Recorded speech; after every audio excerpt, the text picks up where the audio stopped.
Bonjour et bienvenue dans cette première vidéo de notre série sur l'intelligence artificielle dans Power BI sans avoir la licence Copilot. À ce jour, il y a 5 façons de tirer profit de l'intelligence artificielle à l'intérieur de Power BI sans avoir de licence Copilot. On peut faire de l'insight sur le texte, on peut faire du balisage d'images, on peut utiliser des visuels qui vont utiliser des fonctions d'intelligence artificielle. On peut intégrer Azure Machine Learning à l'intérieur de nos modèles de données Power BI et on peut faire de l'exploration de données grâce aux visuels de questions et réponses et aux insights automatiques. Dans la vidéo d'aujourd'hui, je veux vous parler des insights sur le texte. Qu'est-ce que c'est que les insights sur le texte? En fait, c'est utiliser l'intelligence artificielle pour aller rechercher de l'information pertinente à l'intérieur d'une longue chaîne de texte. Ce que je vais utiliser comme exemple aujourd'hui, c'est une série de commentaires qui ont été laissés sur nos formations. Puis, je vais aller analyser différentes choses sur le texte à analyser. Donc, les commentaires que j'utilise, c'est les 5 commentaires suivants. Pour analyser du texte ou des insights sur le texte à l'intérieur de Power BI, on doit avoir comme ceci une colonne qui contient nos valeurs textuelles à analyser. En sélectionnant cette colonne-là, je vais aller ici en haut à droite sur Analyse de texte, puis on va aller voir quelles sont les analyses de texte qui sont disponibles à l'intérieur de Power BI. Il y en a 3. Détecter la langue, extraire des mots-clés et analyser le sentiment de ce texte-là. Donc, je vais commencer par la fin. Je veux aller analyser le sentiment de chacune de ces phrases-là ou chacun de ces commentaires-là. Donc, je sélectionne le sentiment. Je vais indiquer à Power BI où se trouve le texte à analyser. Dans ce cas-ci, mon texte, il se retrouve dans la colonne texte. Et je vais indiquer dans quelle langue ce texte-là est écrit. Le code de langue, il est facultatif. Moi, je prends la peine de le saisir pour éviter toute confusion. Et quand je clique sur OK, ce que ça fait, c'est que ça génère une colonne qui va donner une note au sentiment de 0 à 1.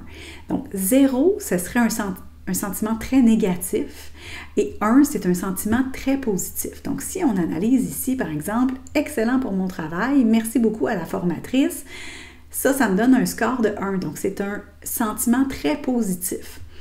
Puis, si je vais ici sur formation très intéressante, Sophie est un grand maître de la BI, ça me donne un sentiment de 0.5, comme si il y avait un sentiment mitigé, alors que moi, ça me semble être un commentaire très positif. Donc, mon hypothèse à ce stade-ci, c'est que l'intelligence artificielle à l'intérieur de Power BI n'est pas encore très bonne à détecter les sentiments dans du texte en français.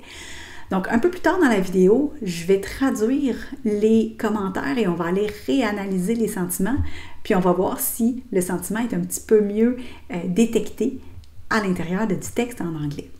La deuxième chose qu'on peut faire à l'intérieur de Power BI pour ce qui est de l'analyse de texte, c'est d'aller extraire des mots-clés. Donc, toujours avec les mêmes 5 commentaires, ce que j'ai fait, c'est que j'ai demandé à Power BI d'extraire les mots-clés à partir de la colonne texte et encore une fois, je vais lui indiquer dans quelle langue se retrouvent mes données. Et ce que ça fait, c'est que ça me génère ici mes phrases clés ou mes mots-clés. Donc, bonne élocution, contenu, formatrice, travail, information, débit, matériel, exemple, bonne formatrice, bonne formation, Sophie, matériel et ainsi de suite. Donc, chacun de ces mots-clés-là est ensuite dépivoté pour avoir un mot-clé par ligne. En le présentant comme ça, ça va nous aider un peu plus tard, par exemple, si on voulait construire un nuage de mots.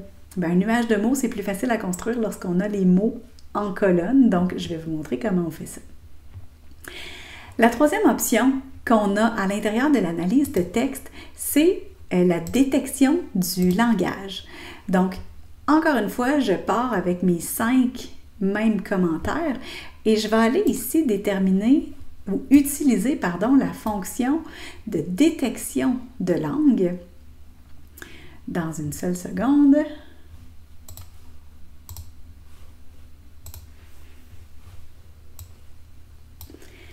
Donc ici, détection de langue sur la colonne texte. Et ce que ça me dit, c'est que j'ai bel et bien du français à l'intérieur de mon texte qui est ici. Donc ça fonctionne assez bien. Maintenant, on a vu tantôt que les sentiments pouvaient être un peu biaisés lorsqu'ils sont en français. Ou en fait, c'était mon hypothèse. Donc ce que j'ai fait, c'est que j'ai traduit mes revues de formation. Et là, j'ai les 5 mêmes commentaires, donc « Excellent for my work, many thanks to the trainer ». Puis le petit dernier ici, c'était « Very interesting training, Sophie is a BI Grandmaster ». Donc, c'est vraiment une traduction de mes commentaires que j'avais en français. Et maintenant, si je vais appliquer, encore une fois, cette analyse de sentiments-là, donc encore une fois, je passe ici par Insight AI, analyse de texte, et je vais analyser le sentiment de mon texte. Lorsque j'arrive avec mon score de sentiment de 0 à 1, on voit que là, tout à coup, mon même commentaire, lorsqu'il est analysé en français, il a un score de 85%. Alors qu'un peu plus tôt, si je remonte ici, j'avais un score de 55%. Donc, mon hypothèse est confirmée. L'analyse de sentiments fonctionne mieux en anglais qu'en français. Alors, si jamais vous avez des analyses de sentiments à faire, je vous suggère malheureusement de les traduire en anglais avant de les faire analyser. Une fois qu'on a fait tout ça, on peut aller à l'intérieur de Power BI pour aller créer des visuels. Ici, j'ai utilisé des visuels de nuages de mots. Je vous ai dit un peu plus tôt que lorsqu'on utilise l'extraction de phrases clés, on peut créer des nuages de mots avec ça. Et ce que j'ai fait, c'est que j'ai vraiment utilisé le résultat de mon extraction de mots-clés pour créer ici mon visuel de nuage de mots. Donc, vous voyez que c'est quand même très performant. Si vous avez des textes à analyser, autant analyser les sentiments que d'aller chercher les mots-clés à l'intérieur de ces textes-là, ben c'est hyper intéressant d'utiliser cette fonction-là à l'intérieur de Power BI. Ça peut vous faire sauver beaucoup de temps, surtout si vous avez beaucoup de textes à analyser. Dans ce cas-ci, j'avais juste 5 commentaires en exemple, mais vous comprendrez que si je veux analyser 500 ou 1000 ou 2000 commentaires, ben ça peut être hyper intéressant d'utiliser l'intelligence artificielle pour ça. Alors voilà, vous pouvez maintenant l'essayer de votre côté. On se revoit dans la prochaine vidéo.